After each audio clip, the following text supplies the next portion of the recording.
Então abre aí comigo em 2 Timóteo. 2 Timóteo. Nós vamos ler muitos versículos do livro, tá? Mas o base vai estar no capítulo 1, do 3 até o 11. 2 Timóteo 1, do 3 ao 11. Quem achou, dá um glória a Deus bem alto. Aleluia! Coisa bonita, gente. Faltou, né?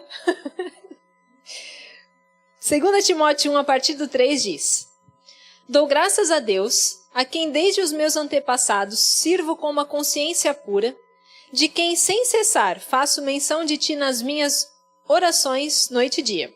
Lembrando-me das tuas lágrimas, desejo muito ver-te para me encher de alegria, trazendo à memória a fé não fingida que há em ti, a qual habitou primeiro na tua avó Loide e em tua mãe Eunice, e eu estou certo de que também habita em ti.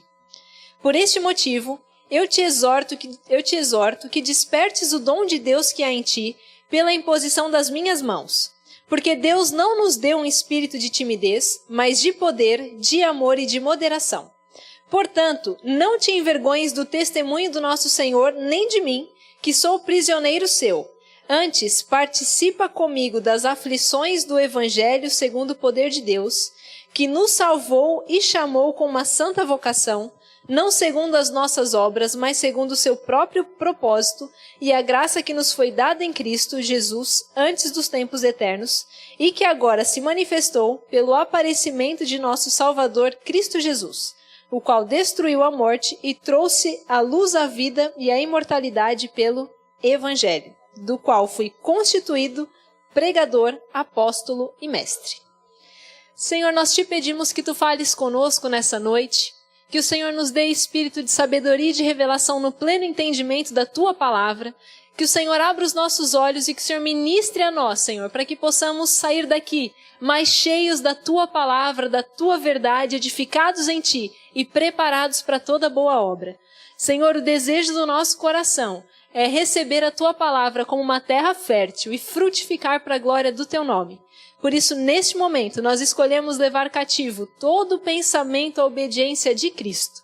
Senhor, deixamos diante de ti todas as preocupações, toda a nossa ansiedade, todos os problemas que possamos ter tido durante o dia e que possam tentar nos roubar a atenção aqui. Nós escolhemos deixar tudo isso aos pés da cruz e receber do Senhor tudo o que tu tens para nós, no nome de Jesus. Amém. Amém, glória a Deus. Então nós vamos estudar um pouquinho de 2 Timóteo. 2 Timóteo foi uma carta escrita por Paulo a Timóteo. Olha que revelação. Profundo, pega essa no espírito. 2 Timóteo foi a última carta escrita por Paulo. Depois dessa, contam os historiadores que Paulo faleceu, ou Paulo foi decapitado, Paulo morreu, Paulo foi entregue, como ele mesmo diz na carta, ele estava sendo entregue como oferta, como uma libação ao Senhor. Essa, então, é a última carta escrita por ele, apesar de não ser a última na ordem da nossa Bíblia. Quando a gente pega a Bíblia, a gente vê que tem uma ordem dos livros, e às vezes a gente tende a imaginar que essa ordem dos livros é a ordem com que elas foram escritas, né? Mas não, essa carta foi a última carta. Então vamos pensar assim, Paulo sabia que ele ia morrer. Ele estava na prisão, e não era como na primeira prisão. A primeira carta que Paulo escreve a Timóteo, ele estava numa prisão domiciliar. Como se fosse nos nossos dias a tal da tornozeleira eletrônica.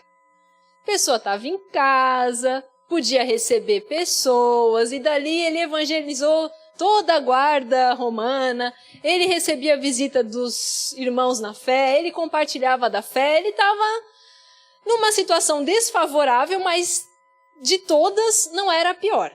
Essa segunda carta já era totalmente diferente.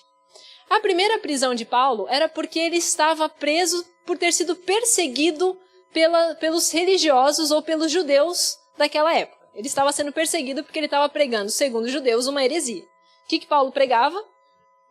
Que o Messias tinha vindo, que Deus tinha dado o seu Messias prometido. E Paulo dizia, esse Messias é Jesus. E os judeus diziam, blasfêmia. Ele foi preso.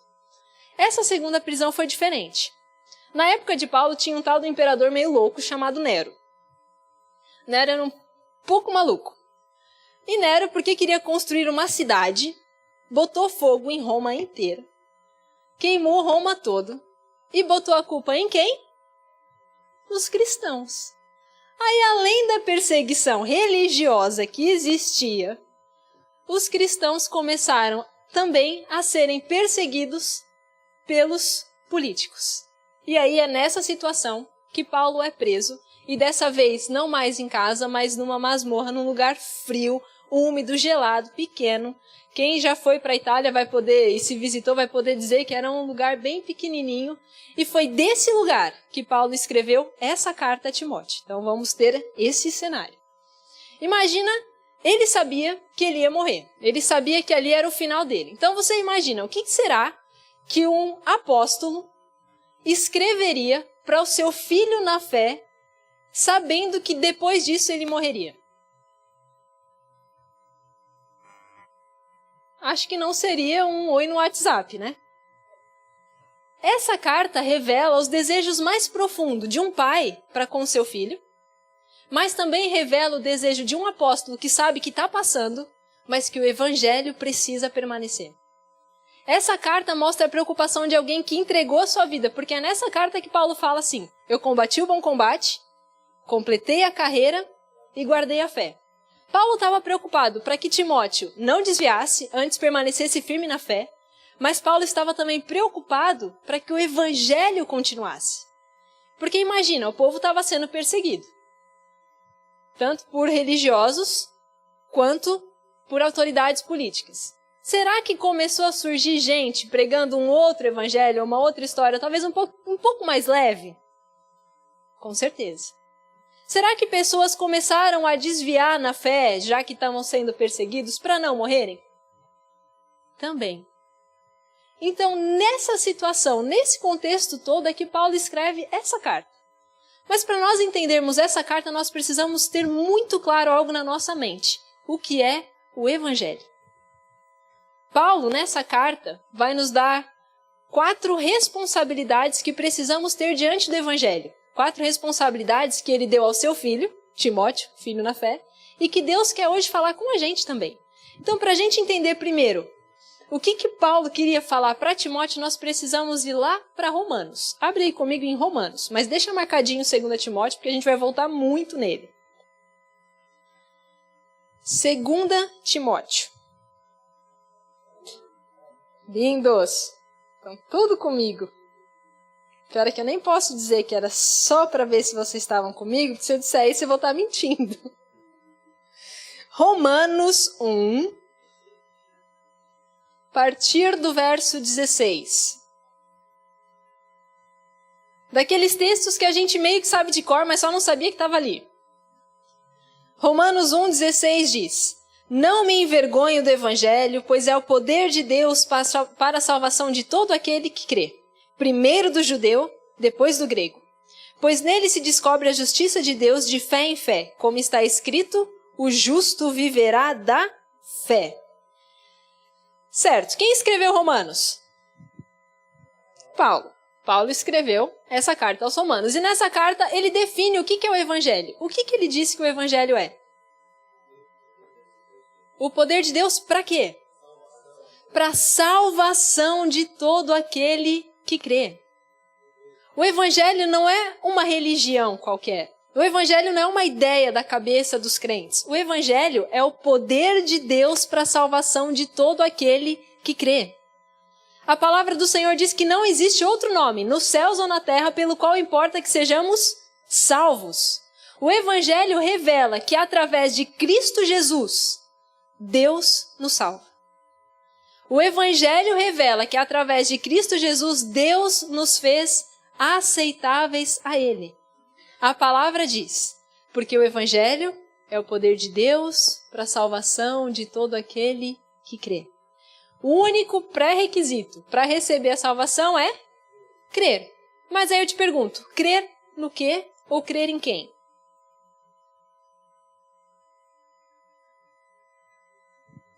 Nas boas novas de Jesus. A nossa crença, irmãos, tem que estar de que Deus fez de Jesus o preço do pecado pelos nossos pecados. Deus cobrou em Jesus aquilo que era nosso. O salário do pecado é a morte. Deus cobrou em Jesus o nosso pecado. 2 Coríntios 5, 21 diz: aquele que não conheceu o pecado, Deus o fez pecado por nós, para que nele fôssemos feitos justiça de Deus. Jesus, que não conheceu pecado algum, foi feito pecado em nosso lugar, para que em Jesus fôssemos feitos justiça de Deus. Esse é o Evangelho. O Evangelho fala de uma troca. O Evangelho fala de Deus cobrando em Jesus aquilo que era meu e era seu. Então, esse Evangelho, essa boa nova, essa boa notícia, é que é o poder de Deus para a salvação. E era esse Evangelho que Paulo estava preocupado para que não se perdesse. A preocupação de Paulo era que o Evangelho fosse passado de geração em geração como ele é. Já viu que tem surgido, ao longo da história, vários acréscimos na teologia? Gente dizendo que, não, mas não é bem assim, não é bem assado, não é bem isso, não é bem aquilo. Isso não é novidade nossa, dos nossos tempos. Isso acontecia desde lá de trás. E Paulo estava preocupado para que o Evangelho fosse passado como ele é. Porque a palavra diz, porque no Evangelho se revela a justiça de Deus. Ou no Evangelho se revela como Deus torna uma pessoa justa. Nós éramos justos? Como que nos tornamos justos? Através de Cristo Jesus, através do novo nascimento, através dessa obra redentora. Então, para nós entendermos 2 Timóteo, precisamos ter muito claro isso. O Evangelho é o poder de Deus para a salvação de todo aquele que crê. Amém? Dá um glória a Deus comigo. Glória a Deus. Aleluia. Então, volta lá agora para 2 Timóteo. E aqui nós vamos entender, então, a nossa responsabilidade com o Evangelho. Paulo estava preocupado com seu filho, mas estava preocupadíssimo para que o Evangelho não se perdesse.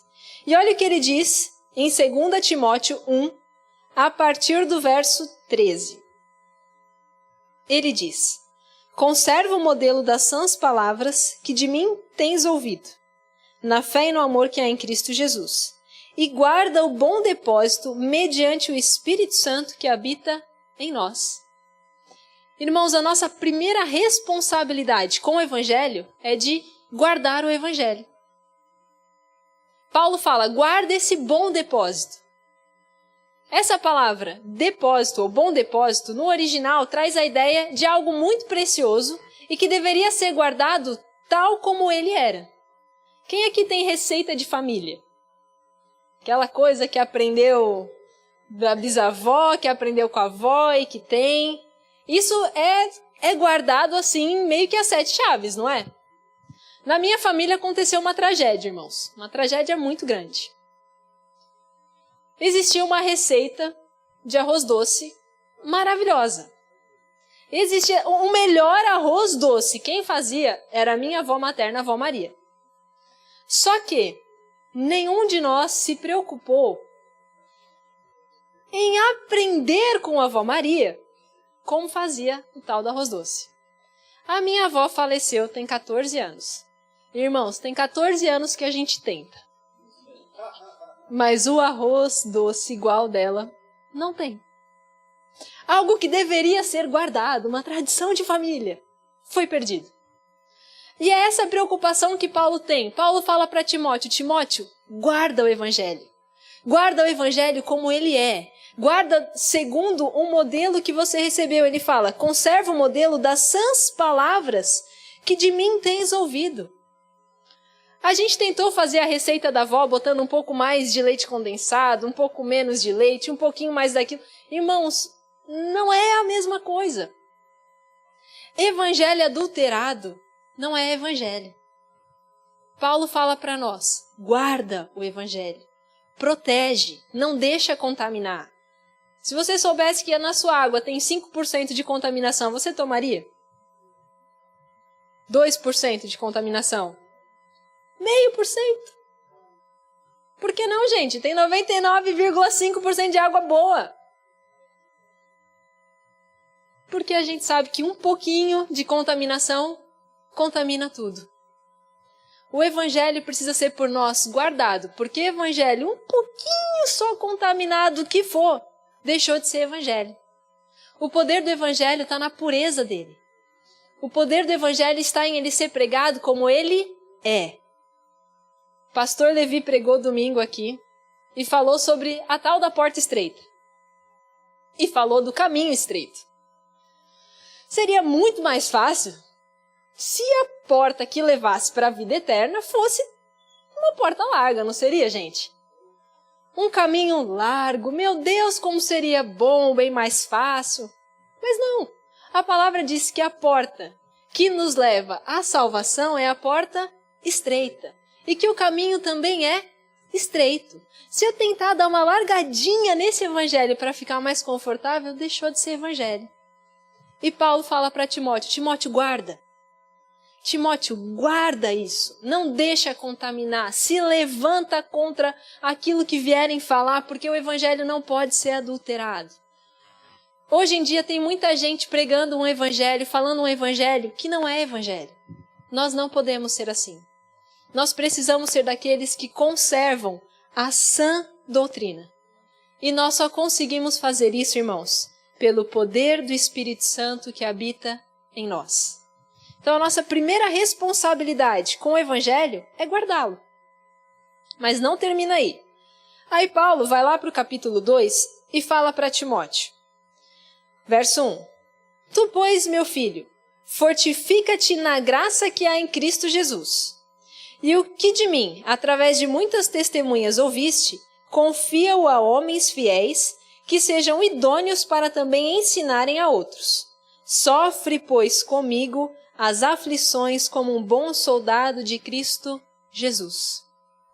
Segunda responsabilidade que temos com o Evangelho é o de sofrer pelo Evangelho. Esse texto eu acho muito interessante. Estava conversando com as meninas e até falei, gente, eu acho muito engraçado, porque começa dizendo assim, filho, fortifica-te na graça. Você fala, que coisa linda, ser fortalecido na graça. Mas ser fortalecido na graça para quê? Para sofrer pelo Evangelho. O Evangelho é um negócio meio doido, porque o Senhor fala, fortifica-te para quê? Para sofrer. Sofrer como? Sofrer para compartilhar desse Evangelho puro a outros, para que esses outros transmitam a outros, que transmitam a outros até que venha o fim. O Evangelho nos alcançou, amém? Amém. Mas vamos pensar quantas gerações será que foram envolvidas até o Evangelho chegar a nós? Isso prova que Paulo foi efetivo no seu conselho a Timóteo, e Timóteo conservou bem, que passou para outros, que passou para outros, que foi passando, que glória a Deus chegou em nós. Homens sofreram pelo Evangelho para que nós pudéssemos ouvir. E agora é a nossa parte. O Evangelho é como se fosse uma corrida de bastão. Sabe, não é uma corrida de 100 metros raso, um só corre e pronto.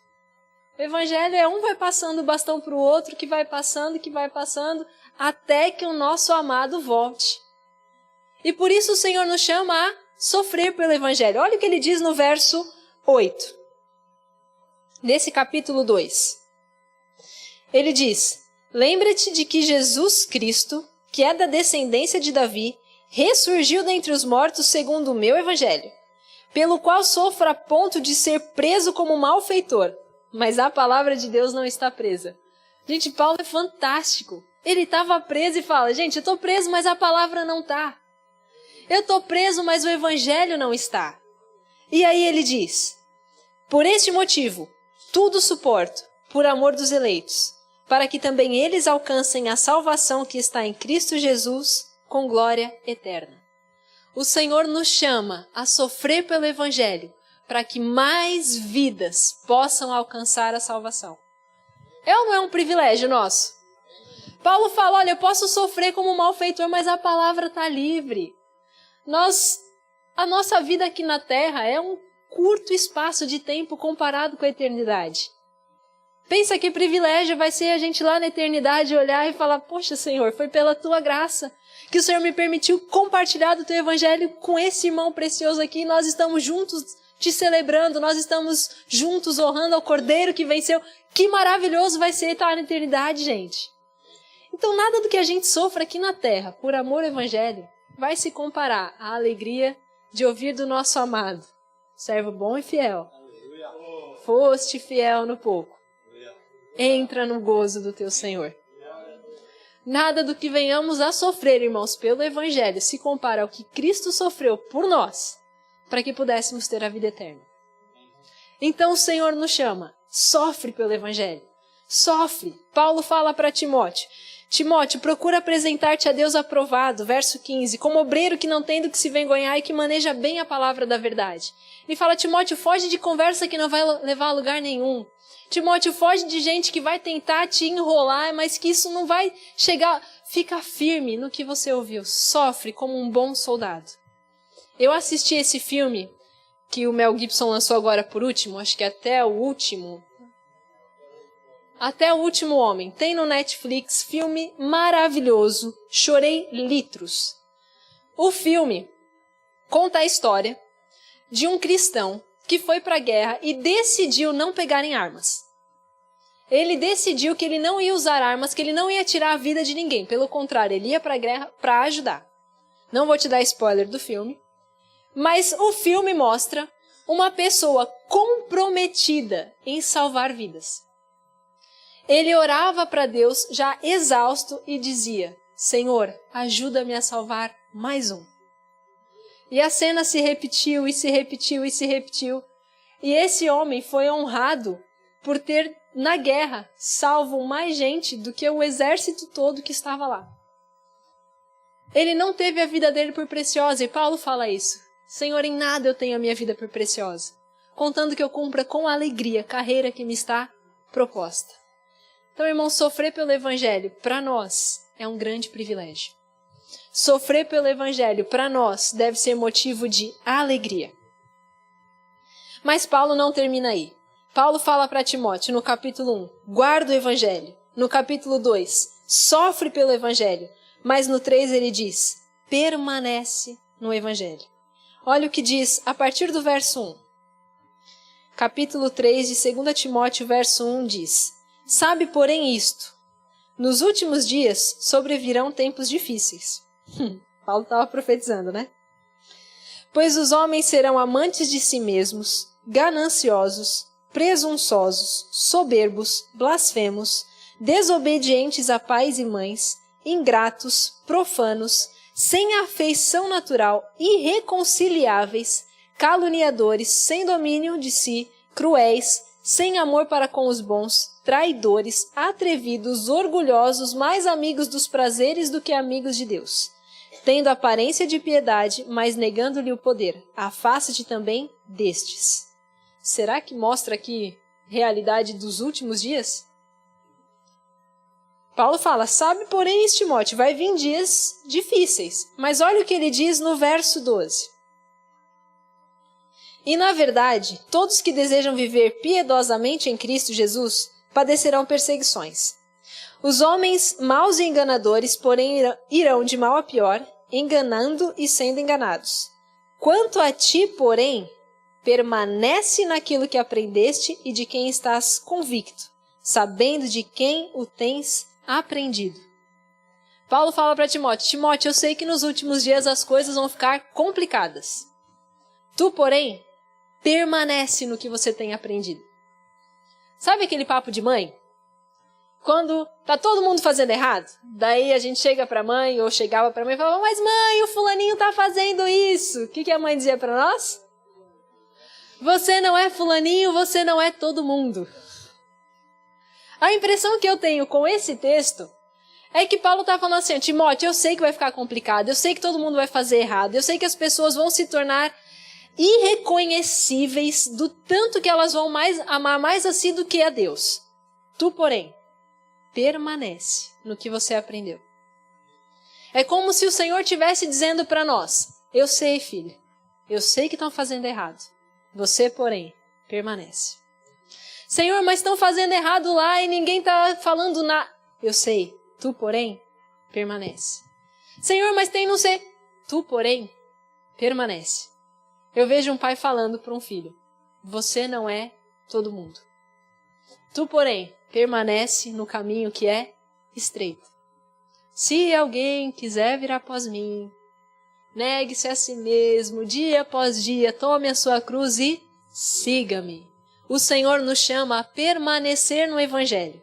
Ainda que ninguém mais permaneça, tu, porém, permanece. Glória a Deus, nós não estamos num grupo onde ninguém mais vai permanecer. Seremos os vós, porém, permaneçam. Nós vamos permanecer. O Senhor diz que aquele que permanece em mim e as minhas palavras permanecem nele, esse dá muito fruto. O Senhor também diz, a gente ama João 8,32. E conhecereis a verdade, e a verdade vos libertará. Mas o que diz João 8,31? Eu deixo você colar, vamos abrir, para você não achar que está vindo da minha cabeça. Abre aí, João 8.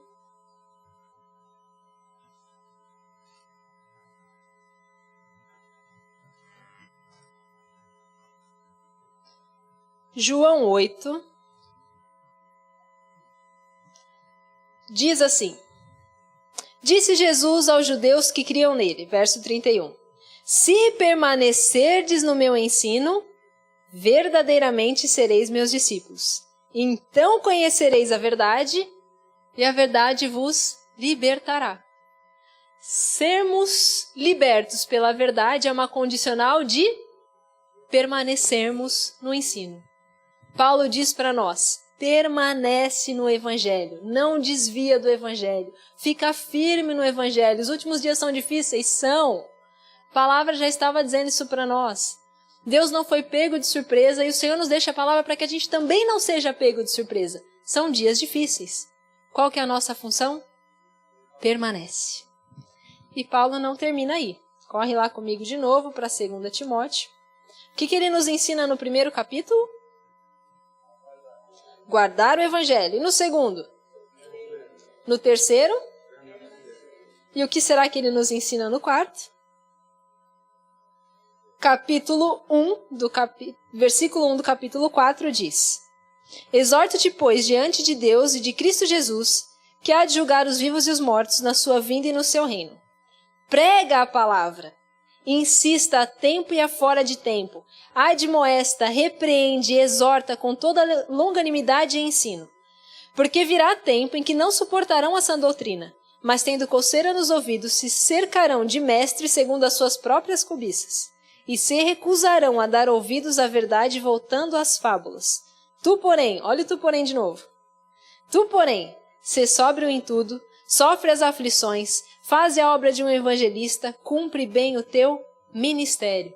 O Senhor nos chama a guardar o Evangelho, a sofrer pelo Evangelho, a permanecer no Evangelho e a pregar o Evangelho.